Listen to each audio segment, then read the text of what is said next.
넌 다 가졌잖아. 그런데 하나 남은 내 오빠마저 빼앗아? 조미양의 눈빛이 완전히 돌아버렸습니다. 나선혜를 향해 이를 악물고 말했습니다. 나선해. 너 가만 안 둬. 그 순간 조미양은 그대로 차를 몰았습니다. 목표는 하나였습니다. 나선혜였습니다. 하지만 바로 그때였습니다. 정순경의 순찰차가 앞을 막아섰습니다. 기익! 조미양의 도주 차량이 멈칫한 순간 무전이 터졌습니다. 소장님, 8014. 조미양 도주 차량 확인했습니다. 바로 추격하겠습니다. 드디어 조미양의 꼬리가 잡혔습니다. 그런데 이상했습니다.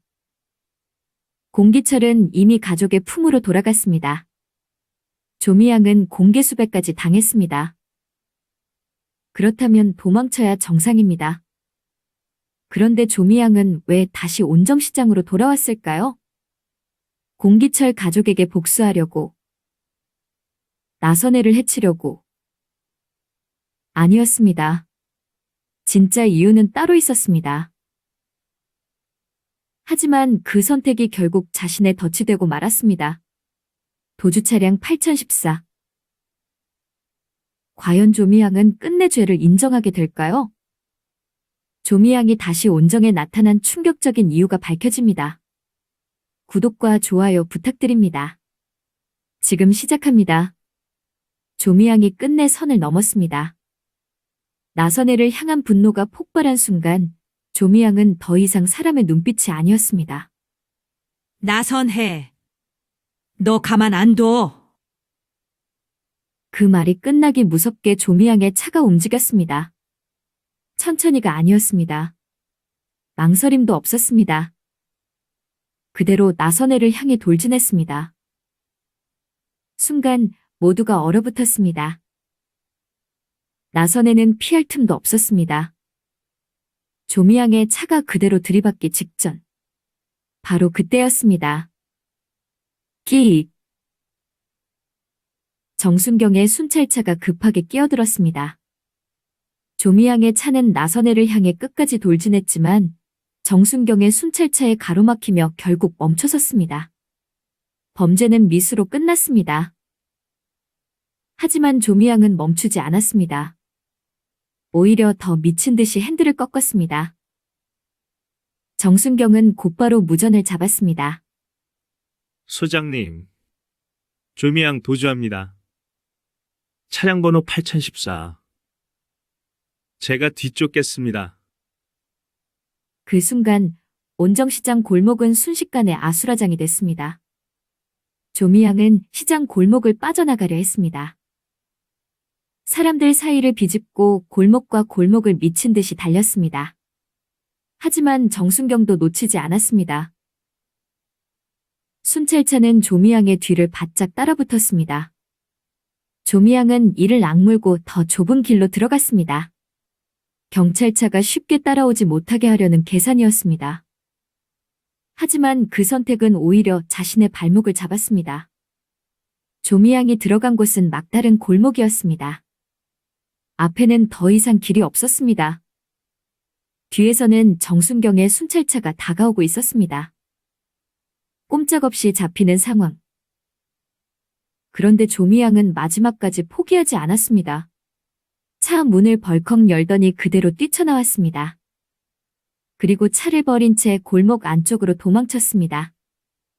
정순경이 급히 차에서 내려 뒤쫓았지만 조미양은 좁은 새길을 타고 순식간에 사라졌습니다. 차는 잡혔습니다. 하지만 조미양은 놓쳤습니다. 정순경은 버려진 도주 차량을 확인하고 곧장 보고했습니다. 소장님, 차량은 확보했습니다. 하지만 조미양은 차를 버리고 도주했습니다. 김춘현 소장의 얼굴이 굳었습니다. 조미양이 차를 버렸다는 건 이제 다른 이동수단을 찾을 가능성이 높다는 뜻이었습니다. 그리고 그 판단은 정확했습니다. 조미양은 도주 차량 8014가 경찰 손에 들어갔다는 걸 알고 있었습니다. 더는 그 차를 타고 움직일 수 없었습니다. 그래서 그녀는 곧장 새로운 차를 구하려 했습니다. 바로 렌터카였습니다. 하지만 경찰도 가만히 있지 않았습니다. 김춘현 소장은 즉시 공개 수배를 내렸습니다. 온정시장 일대 버스터미널, 기차역, 택시회사, 렌터카 업체까지 조미양의 얼굴과 인상착의가 빠르게 퍼졌습니다. 이 여성을 발견하면 절대 접근하지 말고 즉시 신고해 주십시오. 조미양은 이미 도주 중인 위험 인물이었습니다. 게다가 나선혜를 향해 차로 돌진한 살인미수 정황까지 있었습니다. 그때였습니다. 온정파출소로 한 통의 전화가 걸려왔습니다. 전화를 받은 정순경의 표정이 달라졌습니다. 여기 렌터카 업체인데요. 방금 차를 빌려간 여자가 공개숲에 나온 조미양이라는 사람하고 너무 닮았습니다. 정순경은 숨을 멈췄습니다. 드디어 새로운 단서가 들어온 것입니다. 조미양은 차를 버리고 끝났다고 생각했을지 모릅니다. 하지만 공개수배가 먼저 움직이고 있었습니다. 그녀가 도망치기 위해 잡은 새 차. 그 렌터카가 오히려 조미양의 마지막 덫이 되고 만 것입니다. 제보를 받은 온정파출소는 즉시 움직였습니다. 이번엔 절대 놓치면 안 됩니다. 정순경은 다시 무전을 잡았습니다. 조미양 추정 인물, 렌터카 이용 확인. 차량 추적 들어갑니다. 도주 차량 8014를 버리고 사라졌던 조미양. 하지만 그녀가 새로 빌린 렌터카까지 경찰망에 걸려들었습니다. 과연 온정파출소는 이번에는 조미양을 검거할 수 있을까요? 한편 도주하던 조미양은 완전히 무너지고 있었습니다. 망했어. 다 망했어. 되는 게 하나도 없어. 조미양이 30년 동안 쌓아 올린 거짓말은 모래성처럼 무너지고 있었습니다. 하지만 조미양에게는 아직 끝나지 않은 일이 하나 남아 있었습니다. 자신이 잡히는 것보다 더 무서운 일. 경찰에게 끌려가는 것보다 더 두려운 일. 그것은 바로 30년 전 그날의 진실을 알고 있는 사람이 아직 살아있다는 사실이었습니다. 조미양은 사람들 눈을 피해 골목 안쪽으로 숨어들었습니다. 손은 떨리고 있었습니다. 숨은 턱끝까지 차올랐습니다. 하지만 멈출 수 없었습니다. 조금만 늦어도 모든 게 끝납니다. 그 사람이 입을 여는 순간 조미양은 끝장입니다. 조미양이 향한 곳은 한적한 공중전화였습니다. 조미양은 동전을 넣고 번호를 눌렀습니다. 잠시 후 낮은 목소리로 말했습니다. 심부름 센터죠? 지금 바로 하나만 해줘요. 조미양의 목소리는 급했습니다. 하지만 최대한 침착한 척했습니다. 늘선한 약국 가서 무름약 좀 많이 타와요. 예전에 봤던 그 약. 많이요. 최대한 많이. 바로 무름약이었습니다. 그런데 이상하지 않습니까? 조미양은 지금 도망자 신세입니다. 공기철은 이미 집으로 돌아갔습니다. 더 이상 약을 먹여 붙잡아 둘 사람도 없습니다. 그런데 왜 하필 무름약입니까? 왜 지금 이 순간 자기 목숨보다 그 약을 먼저 챙기는 겁니까? 그 이유는 단 하나였습니다. 조미양은 30년 동안 공기철만 숨긴 게 아니었습니다. 모두가 죽었다고 믿었던 사람. 30년 전 월선동 낙상 사고의 당사자. 진료기록 카드에 이름이 남아있던 사람. 바로 조미양의 친오빠 조문식이었습니다. 그날 사람들은 조문식이 낙상 환자로 사망했다고 알고 있었습니다. 조미양도 그렇게 믿게 만들었습니다. 하지만 진실은 달랐습니다. 조문식은 죽지 않았습니다. 가까스로 목숨을 건졌습니다. 그리고 조미양은 그 사실을 세상에서 지워버렸습니다. 왜였을까요? 조문식이 살아있으면 안 되었기 때문입니다. 그가 입을 열면 안 되었기 때문입니다. 그가 30년 전 월선동 그날 밤 공기철에게 무슨 일이 있었는지 알고 있었기 때문입니다. 조미양은 오빠를 살려둔 것이 아니었습니다. 가둬둔 것이었습니다. 온정시장과 멀지 않은 낡은 골방. 햇빛도 제대로 들지 않는 좁은 방. 사람들이 오가는 시장 골목 바로 뒤편, 누구도 의심하지 않는 곳에 조문식은 30년 동안 숨어 지내고 있었습니다. 아니, 숨어 지낸 것이 아니었습니다. 숨겨져 있었습니다. 조문식은 무릎을 제대로 쓰지 못했습니다. 혼자 멀리 도망갈 수도 없었습니다. 조미양은 그 약을 미끼처럼 쥐고 있었습니다. 입 다물어. 약 받고 싶으면 조용히 있어. 그렇게 30년이 흘렀습니다. 공기철에게는 기억을 잃게 만들고, 조문식에게는 약으로 입을 막고, 나선혜에게는 남편이 사라졌다는 지옥 같은 세월을 안겼습니다. 조미양은 그렇게 두 사람의 인생을 동시에 묶어놓고 살아왔던 겁니다. 그날도 조미양의 계획은 간단했습니다. 직접 약국에 가면 위험합니다. 누군가 얼굴을 알아볼 수 있습니다. 경찰이 약국 주변을 살피고 있을 수도 있습니다.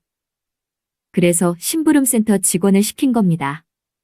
직원이 늘선한 약국에서 무릎약을 받아오면 조미양은 약속한 장소에서 약을 건네받고 그 약을 들고 조문식이 있는 골방으로 가려 했습니다. 그리고 조문식에게 다시 말하려 했겠죠. 조용히 있어. 조금만 더 버텨. 내가 다 해결할 테니까. 하지만 조미양은 몰랐습니다. 그 전화 한 통이 자신의 마지막 발목을 잡게 될 줄은 조미양은 몰랐습니다. 그 순간 나선혜도 움직이고 있었다는 것을. 한편 늘선한 약국에는 평소와는 다른 기운이 감돌고 있었습니다. 나선혜는 약국 안쪽에서 약봉투를 정리하고 있었습니다. 겉으로는 평온해 보였지만 마음은 조금도 편하지 않았습니다. 공기철이 돌아왔습니다. 30년 동안 죽은 사람처럼 사라졌던 남편이 다시 집으로 돌아왔습니다. 하지만 모든 게 끝난 것은 아니었습니다. 조미양은 아직 잡히지 않았습니다. 그때였습니다. 약국 문이 열리며 낯선 남자가 들어왔습니다.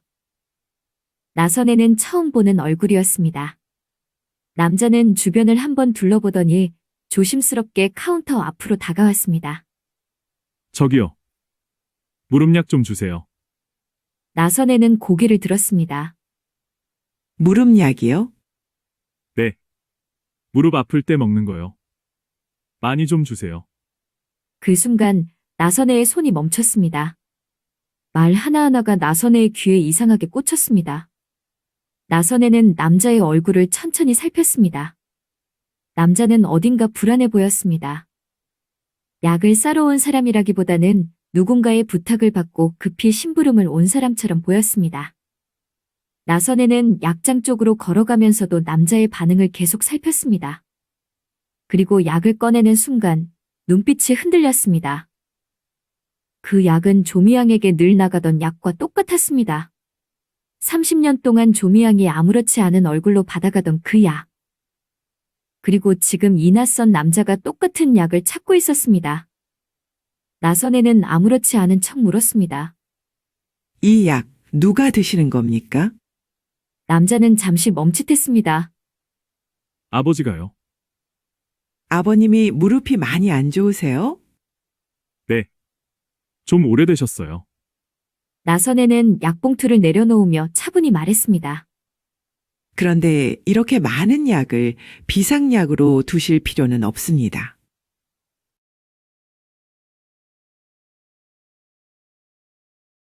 오래 두고 드시는 약은 함부로 많이 드시면 안 돼요. 상태가 안 좋으시면 병원에 가보시는 게 맞습니다.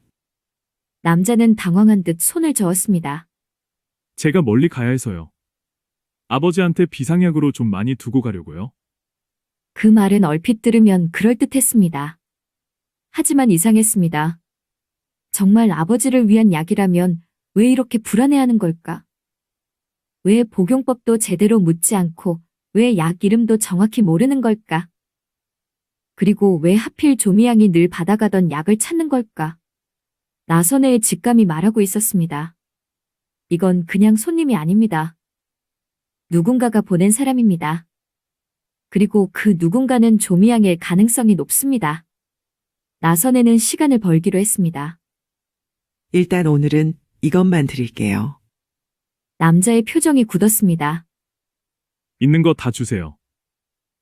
지금 약이 많이 남아있지 않습니다. 내일 새 약이 들어와요. 내일 다시 오시면 더 드릴게요. 남자는 초조한 듯 카운터를 손가락으로 두드렸습니다. 나선혜는 약을 계산해 주었습니다. 하지만 일부러 봉투를 묶는 손길을 천천히 했습니다. 그 사이 머릿속은 빠르게 돌아가고 있었습니다. 이 남자를 놓치면 안 됩니다. 이 약봉투가 어디로 가는지 봐야 합니다. 조미양이 직접 움직이지 못하니 누군가를 시킨 겁니다. 남자는 약봉투를 받아들고 급히 약국을 나섰습니다.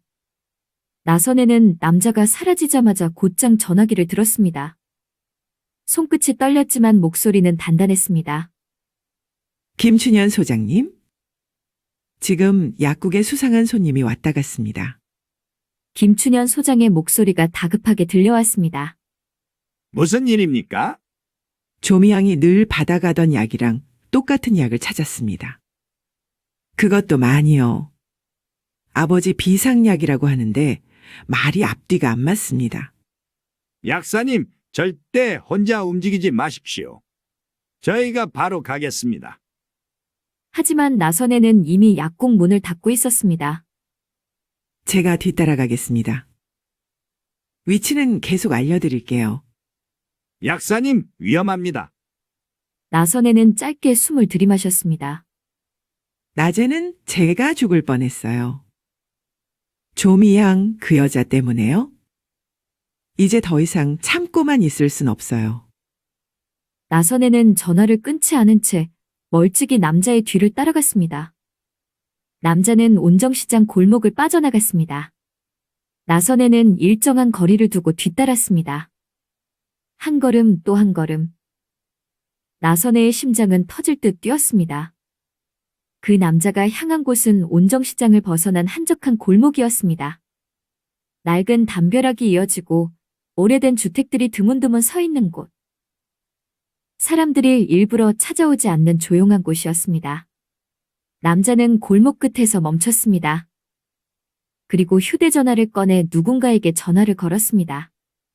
나선혜는 담벼락 뒤로 몸을 숨겼습니다. 잠시 뒤 골목 안쪽에서 누군가 나타났습니다. 하지만 나선혜는 알아볼 수 있었습니다. 그 몸짓, 그 불안한 걸음. 그럼에도 뻔뻔하게 자신을 숨기려는 태도. 조미양이었습니다. 나선혜의 눈빛이 차갑게 변했습니다. 조미양은 남자에게 가까이 다가가 낮은 목소리로 말했습니다. 가져왔어요? 남자는 약봉투를 내밀었습니다. 있는 거 다 받아왔습니다. 오늘 일은 잊어요. 누가 물어봐도 모른다고 해요. 남자는 돈을 확인하더니 황급히 자리를 떴습니다. 조미양은 약봉투를 품에 안았습니다. 마치 그 봉투 하나가 자신의 마지막 생명줄인 것처럼 꽉 끌어안았습니다. 그리고 골목 안쪽으로 들어가려던 순간이었습니다. 조미양. 낮고 차가운 목소리가 골목을 갈랐습니다. 조미양의 몸이 그대로 굳었습니다. 천천히 뒤돌아본 조미양의 눈앞에 나선혜가 서 있었습니다. 한순간 조미양의 눈동자가 흔들렸습니다. 나선혜는 한 걸음 다가갔습니다. 그 약 누구 주려고? 조미양은 태연한 척했습니다. 겁도 없이 혼자 찾아왔어요? 그곳은 막다른 골목이었습니다. 더 이상 도망칠 곳도 없었습니다. 그런데도 조미양은 오히려 눈을 치켜뜨며 발악했습니다. 그래서요? 약사님은 뭐가 그렇게 억울해요? 나선혜의 표정이 굳었습니다. 조미양은 숨을 몰아쉬며 말을 쏟아냈습니다. 공기철 돌아왔잖아. 당신 남편 살아서 돌아왔잖아. 그럼 됐잖아. 나선애는 아무 말도 하지 않았습니다. 조미양은 더 뻔뻔해졌습니다. 오히려 나한테 고마워해야지. 내가 살려뒀잖아. 당신 남편 내가 살려뒀다고. 그 말에 나선애의 눈빛이 변했습니다. 분노가 아니라 차갑게 가라앉은 눈빛이었습니다. 고마워하라고? 나선애가 천천히 입을 열었습니다. 네가 남의 남편을 30년 동안 숨겨놓고 가족을 갈라놓고 아이들에게 아버지 없는 세월을 살게 해놓고 지금 고마워하라고 했니? 조미양은 이를 악물었습니다. 나도 살려고 그랬어. 나도 어쩔 수 없었다고. 어쩔 수 없었다는 말로 30년이 없어져? 나선애는 약봉투를 가리켰습니다. 그 약 누구 거야? 조미양은 고개를 돌렸습니다. 나선애는 숨을 고르고 마침내 결정적인 말을 던졌습니다. 조문식 살아있지? 그 순간 조미양의 얼굴이 완전히 굳었습니다. 그 한마디에 모든 것이 드러났습니다. 조미양은 아무 대답도 하지 않았습니다. 하지만 그 침묵이 대답이었습니다. 나선애는 확신했습니다. 조문식? 30년 전 월선동 낙상 환자. 모두가 죽었다고 알고 있던 사람. 그날 공기철이 마지막으로 왕진을 갔던 사람. 그 사람이 살아있습니다. 그리고 조미양은 그 사실을 숨기고 있었습니다. 나선애의 목소리가 낮게 떨렸습니다. 너 정한 아빠만 숨긴 게 아니었구나. 조미양은 약봉투를 움켜쥐었습니다. 입 다물어. 조문식이 어디 있어? 입 다물라고? 조미양이 소리쳤습니다. 당신이 뭘 알아? 그 사람이 입을 열면 나만 죽는 줄 알아? 다 끝나. 다 망한다고. 나선애는 그 말을 놓치지 않았습니다. 그러니까 살아있네. 조문식이. 조미양은 순간 정신을 잃은 사람처럼 나선애에게 달려들려 했습니다. 하지만 바로 그때였습니다. 골목 입구에서 경찰차 문이 닫히는 소리가 들렸습니다. 조미양 씨, 김춘현 소장의 목소리였습니다. 정순경과 경찰들이 골목 안으로 뛰어들어왔습니다. 조미양은 사방을 둘러봤지만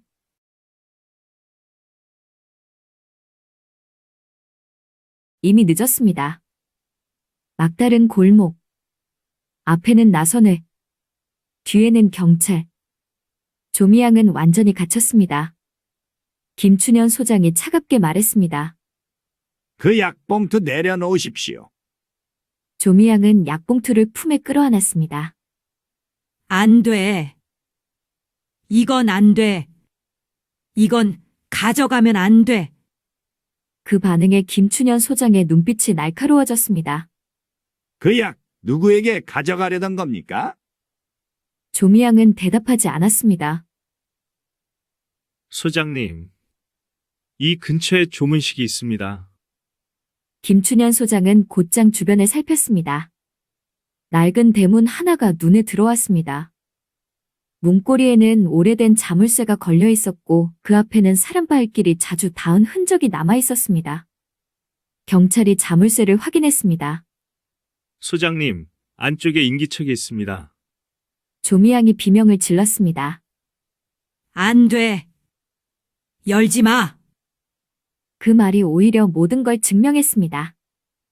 김춘현 소장은 단호하게 지시했습니다. 문 여십시오. 낡은 문이 열렸습니다. 먼지가 가득한 좁은 골방.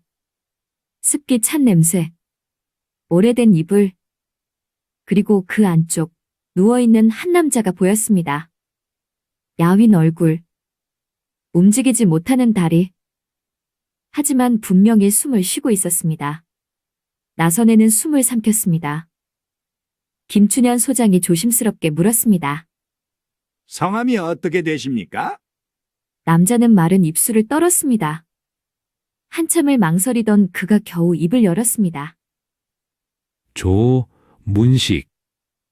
그 순간 골목 안에 공기가 얼어붙었습니다. 30년 전 죽었다던 조문식? 그 사람이 살아있었습니다.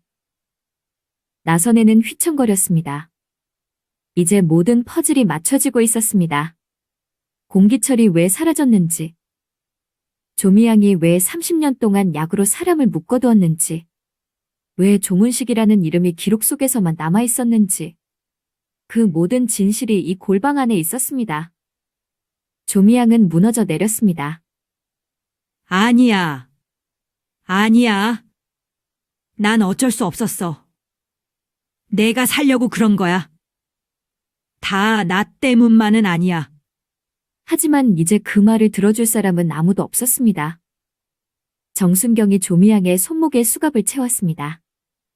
차가운 쇠소리가 골목에 울렸습니다. 조미양은 마지막까지 발버둥 쳤습니다. 놔. 내가 아니야. 나만 잡으면 안 돼. 조문식이 말하면 안 된다고. 김춘현 소장이 낮게 말했습니다. 그 말은 파출소에서 하십시오. 나선에는 조미양을 바라봤습니다. 분노도 있었고 허탈함도 있었습니다. 하지만 가장 큰 감정은 한 가지였습니다. 드디어 끝났다는 것. 30년 동안 나선에의 삶을 짓눌렀던 거짓말. 공기철의 기억을 빼앗았던 악몽. 그리고 죽은 줄 알았던 조문식의 존재. 그 모든 것이 이제 세상 밖으로 나오고 있었습니다. 조미양은 경찰차로 끌려가면서도 나선애를 노려봤습니다. 당신은 후회할 거야. 나선애는 천천히 말했습니다. 나는 이제 진실을 볼 거야. 공기철 씨가 잃어버린 30년도, 조문식 씨가 갇혀있던 30년도, 내가 무슨 짓을 했는지 전부 다. 경찰차 문이 닫혔습니다.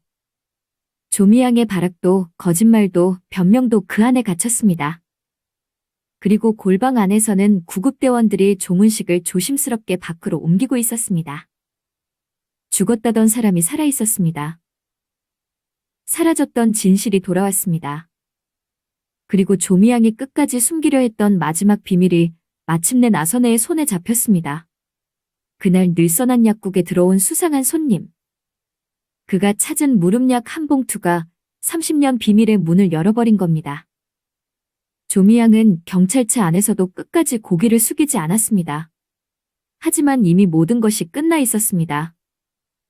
그토록 숨기려 했던 약봉투가 나선애의 눈에 걸렸고 그 약봉투가 조문식이 있는 골방까지 이어졌습니다. 나선애는 골방 앞에 멍하니 서 있었습니다. 30년 전 죽었다고만 믿었던 사람. 공기철이 마지막으로 왕진을 갔던 그 낙상 환자. 그리고 조미양이 끝까지 입막음하려 했던 친오빠 조문식. 그 사람이 살아있었습니다. 조미양은 아무 말도 하지 못했습니다. 30년 동안 조미양은 사람을 숨기고 기억을 숨기고 진실을 숨겼습니다. 공기철에게는 가족을 빼앗았고 나선애에게는 남편을 빼앗았고 조문식에게는 세상 밖으로 나올 기회를 빼앗았습니다. 하지만 진실은 영원히 묻히지 않았습니다. 하나의 약봉투, 수상한 심부름꾼, 그리고 나선애의 직감. 그 작은 단서 하나가 조미양이 쌓아올린 30년 거짓말을 한순간에 무너뜨렸습니다. 구급차가 떠나고 경찰차도 천천히 골목을 빠져나갔습니다. 나선애는 오래된 골방문을 바라봤습니다. 이제 저 문 안에 갇혀있던 것은 조문식만이 아니었습니다. 공기철의 잃어버린 세월도, 나선애의 눈물도, 두 아들의 상처도 모두 그 안에 갇혀 있었습니다. 그리고 이제 그 문이 열렸습니다. 조문식이 입을 여는 순간 30년 전 월선동 그날 밤에 진짜 진실이 드러납니다. 공기철은 왜 사라져야 했는지, 조미양은 왜 친오빠까지 숨겨야 했는지, 그리고 그날 낙상사고 뒤에 감춰진 마지막 범인은 누구인지, 조미양의 수갑은 시작에 불과합니다. 이제 진짜 심판이 시작됩니다. 30년 동안 묻혀있던 진실이 마침내 세상 밖으로 나오고 있습니다. 오늘 이야기는 여기까지입니다. 영상이 재미있으셨다면 구독과 좋아요 꼭 부탁드립니다. 오늘도 시청해주셔서 진심으로 고맙습니다.